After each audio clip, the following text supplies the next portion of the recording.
There are 5 players who changed their life at the 2025 NFL Scouting Combine. We need to get them on our fantasy football teams as soon as possible. Let's find out who those 5 guys are. It's short king summer, dude. It just feels like no one in fantasy sports ever learns anything. Does he mistime it, or is Brock Bowers just a grown man? Brock Bowers is just a grown man. Dare I say, Rich, football might be back. In the words of Lane Johnson, this offense looks constipated. It's short king summer. All right, the first player that we are going to have to discuss today has got to be none other than one Mr. Matthew Golden of the University of Texas, Austin. He was perhaps the most outstanding performer of the entire combine, particularly relative to where we expected him to be at coming into the combine. He was being drafted as the wide receiver 48 on Underdog, not a consensus first round rookie pick in dynasty drafts. And he kind of put the world on its head with his 4.29 40. Looking at his comps over on the RotoViz box score prospect scout, we can see that the other guys who ran similar times to him all ended up being incredibly high draft picks. Henry Ruggs, Garrett Wilson, John Ross, Chris Olave, Jerry Jeudy, Philip Dorsett, Brandon Cooks, Ladd McConkey, Justin Jefferson, Kadarius Toney. And what makes Golden maybe even more appealing than most of this list, weighed in at 191. This was not a situation where Golden came in cutting. He did not come in thinking, all right, well, I'm going to get my weight down, put the fastest time on that I can, and then I'm going to bulk back up. I would assume his playing weight, if he came in at 191, his playing weight might be closer to 195, 200. That puts him in a totally different comp set. Now, his production at the University of Texas, Austin, not great. It was a little bit better, actually, when he was at Houston. His sophomore season was limited a little bit by injuries, only played 9 games. But if you think back to the Texas playoff run, he catches the game-winning touchdown, of course, against Arizona State University, but he was actually quite banged up throughout their playoff run, and their offense really suffered when he was not on the field. So relative to where Golden was expected to go in the NFL draft and where he was going in fantasy drafts, I don't think there's any argument that he actually had the most important combine performance of any player. Now, next we have Bhayshul Tuten, not Tuten, Tuten, who turned heads with a 4.32 40-yard dash, the fastest amongst running back this year. To put that in perspective, that's the 4th fastest 40 by running back at the combine since 2003. That is pretty close to Chris Johnson's 4.24. Tuten's time not only led the possession, but it's basically already boosting his draft stock. He'd been projected as a mid to late round pick, kind of a fun projecty guy to take on day 3, round 5, 6, 7. I think now he's almost destined to be a day 2 pick, especially looking at the rest of the class. There were some guys who were big disappointments. We saw Caleb Johnson be a disappointment. We saw Cam Scatterbo not even run. Devin Neal, my guy, did put in a pretty unfortunate time. Now, heading back over to the prospect box score scout over on RotoViz, I gave Tuten a draft pick of around 60. Maybe you could argue that's a little bit overly favorable. I actually don't think it impacts. I don't think it impacts his comps all that much. He weighed in at 206. I gave him his 4.32 40 time, and the comps are outstanding. Steve Slayton, Cam Akers, who, remember, was a very good prospect before he got injured at the NFL level, Jamal Charles, Marlon Mack, LaShawn McCoy, Spiller, Bigsby, Tevin Coleman, Isaiah Pete, Ronnie Hillman. Basically, you look at this comp list, and if he gets day 2 draft capital, which to me almost feels like a lock at this point, I don't really see a way that he should be going outside of the top 150 picks in the big board. And he could actually work his way all the way up the ladder to like the 202 in dynasty rookie drafts. He was also very productive. I don't want this to be seen as like an Isaac Urendo situation.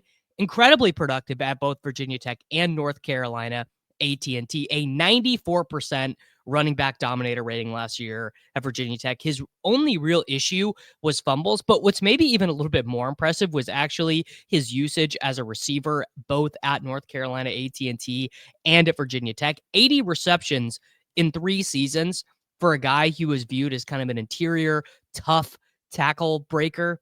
It really does not get much better than this. So putting that 4.3240 time, I know, we all overreact to the combine. I mean, I'm making this video overreacting to the combine, but he definitely created a real difference between himself and the Jordan Jameses of the world. Now, this next name might be a little bit surprising to you if you're a big college football fan, but I think Quinshon Judkins was kind of a very sneaky winner of the combine. One of the things we saw was this is a really big running back class. We have Damian Martinez, we have Caleb Johnson, we have Amarian Hampton, we have a lot of guys who are big, bruising running backs. And so Quinshon Judkins' skill is pretty duplicative in the skill set. He would have had to have had, I think, a pretty strong combine to justify day 2 draft capital. That's exactly what he did. He came in, he weighed 221. He was the right height, a 92 athleticism score on NFL.com, ran the 4.48 40-yard dash at that weight, which is pretty impressive. Did well on the vertical jump, did well on the broad jump. 11 broad jump for running back is really strong. Had the 1.51 10-yard split. And you might be saying, Davis, I know Quinshon Judkins is good. NFL teams know Quinshon Judkins is good. Well, the thing is, there's just no way around it. He was outproduced by his teammate Travion Henderson at the end at Ohio State. Henderson was more important to that Ohio State team than Judkins was. Judkins' best season was at his freshman season at Ole Miss. He had the 1,500 rushing yards, 5.7 yards per carry. His missed tackles forced, that was his best ever. Yards after contact average, which is theoretically what Judkins should be best at. His best season was his freshman year at Ole Miss. He was not near as good at that his final season at Ohio State. In fact, he was injured for most of that 2023 season. Only the 0.51 dominator rating. Never had more than 161 receiving yards, never had more than a 4% market share of his team's receiving yards. This is a grinder bruiser back. But what you need to do when you're a grinder bruiser back is prove when I hit that hole, I'm going to hit it well with the requisite athleticism. Looking at the Sims, giving him a draft pick of 60, weight of 221, 40 at 4.8, which he did run. You do see a little bit more of a mixed bag here. We have some clear hits. David Montgomery. Again, I think that Jeremy Hill was a clear hit on that list. You could see how he could be really susceptible to draft capital, which is why it's so important that he had this combine. In fact, let's move his draft pick to 45 and see if the comp list changes in a way that makes it a little bit more meaningful.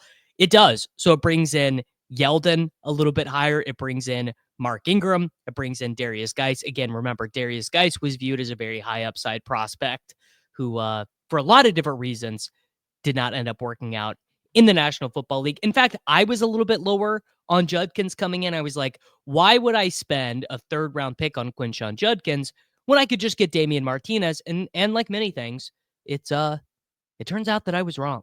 Moving back to the wide receivers, I think Jaylin Noel from Iowa State, for me personally, was a guy that was basically not really that draftable in 4-round dynasty rookie drafts, at least with the information that we have right now. A guy to maybe take in the 20th round in the big board, but not a guy to really dial in on. Have to say, my perception was completely shifted. Looking at his relative athletic score that our good friend at MathBomb on Twitter does, not particularly tall, not particularly big, weighs in at 194, but runs the 40 in 4.39, has a 10-yard split of 1.51, the same as Judkins, smashes the 3-cone drill. 6.82 is awesome. 4.17 is awesome in the shuttle, delivers, 99th percentile, I suppose 97th percentile vertical jumps and broad jumps.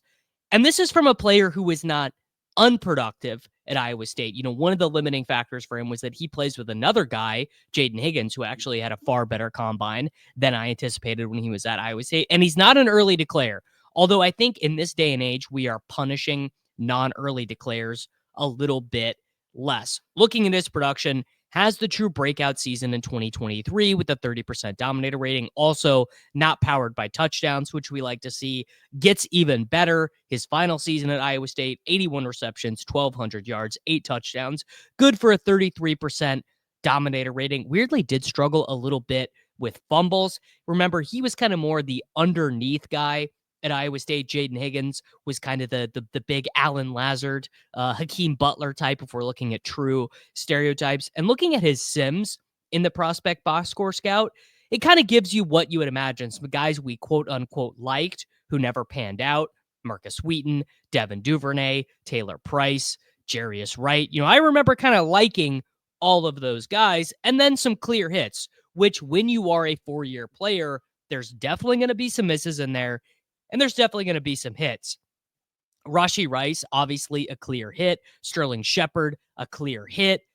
Tyquan Thornton did produce as a rookie, but then did nothing else. We head to the second page and you get some more clear hits and you get a real sense of what this profile is. Sure, you absolutely can get some Khalil Shakirs from this profile. You can also get some Deshaun Hamiltons. Remember Deshaun Hamilton for Penn State and for the Denver Broncos? A guy who I basically thought was locked into an 8-year career as like a good possession kind of Mandy Sanders style wide receiver, and it never happened. I personally have moved Noel from a guy I wasn't really thinking about to a guy who I actually am comparing him in my mind, not stylistically, but to Jalen McMillan from last season, where McMillan went from kind of an afterthought and then the rest of the process of the draft and leading up to the actual draft happened. And I was like, oh, actually, Jalen McMillan is going to be awesome for fantasy. And I would really put Noel in that bucket. Our final major winner is Elic Ayomanor, a guy who, frankly, I did not like as a prospect. He looked kind of stiff on tape, and I'm very scarred from JJ Arcega-Whiteside at Stanford University. It was very hard for me to look at a big-bodied, tall, plus 200-pound wide receiver from Stanford and not get the willies thinking about how hard I missed on JJ Arcega-Whiteside. But I thought basically no chance was Ayomanor going to be a combine winner. Didn't think he would have good jumps. Did not think that he would have a good 40. In fact, I sort of expected him to be one of these guys who did not run the 40, for him to pull a Cam Scatterbo, for him to say, you know what, I'm actually not going to be testing at all. And I don't think that's fair because I think that he did awesome, generating a 9.56 unofficial RAS, even with agility testing, giving him the benefit of the doubt on the agility testing. I think you have to feel good because the production profile is so awesome. 45% dominator rating in 12 games in 2023, 35% dominator rating with a much worse quarterback situation last year, giving him a second-round draft capital, plugging in his weight and 40. We have some awesome clear hits in his sim score comps. Michael Gallup, Golden Tate, Alshon Jeffrey, Keenan Allen, Sidney Rice, Torrey Smith. Now, you do have some misses here. A Quentin Patton tossed in there, and Anthony Miller tossed in there, a Leonte Carew, a true analytics darling, Stedman Bailey, a clear analytics darling. How about my boy, Jordy Nelson from Kansas State in there? But with that production profile coupled with well above average athleticism, the reason why I had 3 wide receivers as kind of my clear winners in this video and didn't lump in all these running backs, and we're going to look a little bit more at the running backs here in a second, is this is a bad wide receiver class. This is a very good running back class. So, my guy Trevor Etienne has a good combine. It doesn't necessarily guarantee him anything, but with Golden, Noel, and Ayomanor having good production profiles and then good athleticism on top of that, given how poor of a class it is, I think that could turn them from round 3 picks to round 2 picks. Golden maybe on the borderline of a round 1 pick. Now I think almost locked in to a round 1 pick. But before we get out of here, I did just want to look at this running back class and look at the 40 times and declare some real winners or losers. Obviously, we already talked about my boy Tuten.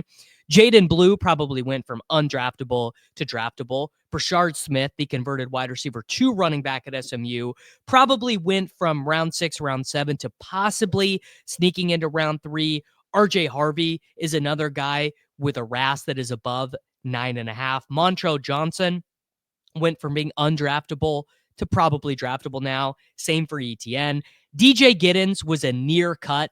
I think DJ Giddens could actually probably be a 3rd-round pick now. Another guy with a very strong production profile. I expected him to run slow. I expected him to be well above 4 or 5. I kind of thought maybe he would be more in the Devin Neal bucket. He was not in the Devin Neal bucket. I think we have to feel fairly good about Giddens. A couple other guys who maybe got themselves drafted with this performance. Marcus Yarns from the University of Delaware. Insanely good receiving production profile. A lot of the times what you will find with these small school guys with big reception profiles is they're actually terrible athletes, and that does not seem to be the case for Mr. Yarns. Raheem, quote unquote, Rocket Sanders from the University of South Carolina, I think set himself up as draftable. So I think we have to feel fairly good about, a production score of 73, an athleticism score of 79. He has a similar profile to guys who were expected to go far ahead of him in the NFL draft. Damian Martinez weighing 233 pounds and then running a 4.51. Same thing for Taj Brooks, weighing big. Woody Marks, sadly, one of the guys who is not going to be draftable. And just a quick note here on my boy Caleb Johnson. I know this is a video about winners, but my boy Caleb Johnson did let me down. I really was ready for him to run a 4.45. And we need to take a look at the wide receivers here. Obviously, Golden ran the fastest of anyone. Dante Thornton Jr., again, probably went from a UDFA to potentially drafted a la Tyquan Thornton, his namesake. Same for Jameer Dyke from Florida. A spectacularly non-productive player, but NFL teams really do value this athleticism. I think that we perhaps saw Tay Felton, who actually was more productive than some of these other guys in this range, get a draftable grade. For example, I don't think Keandre Lambert-Smith will be draftable even after this 40 time. Luther Burden ran a 4.41 at 206 pounds. He also, I think, could end up being a first-round pick based off the strength of his combine when the other guys, did not run. A lot of guys with his prospect profile maybe wouldn't have even run. So I think it certainly speaks well to his confidence in his abilities. And probably he knew there was a chance he wouldn't be a first-round pick unless he participated at the combine. He did, and he did well. I also did want to do a quick mention of Torrey Horton, a guy I thought who was potentially heading for an undraftable grade, returning from an injury, came in and did awesome at the combine. Ran a 4.140, 1.53 10-yard split, 37.5 vertical jump. Not great, but definitely athleticism that tracks and says that the production that he did put up at Colorado State should be pretty strong. We see Ayomanor here next to some guys who are far less productive than him. Frankly, it's not a particularly good class at all at wide receiver. So the winners are going to be fairly big winners. Of course, we are going to be talking a ton about the combine stuff on the streams throughout the rest of the week. So if this is your first time watching one of my videos, make sure that you press the subscribe button. We talk about all of the big board, dynasty, fantasy football, everything going on. Make sure that you're subscribed for daily fantasy football videos. Click a like before you head out. But most of all, thank you very much for watching.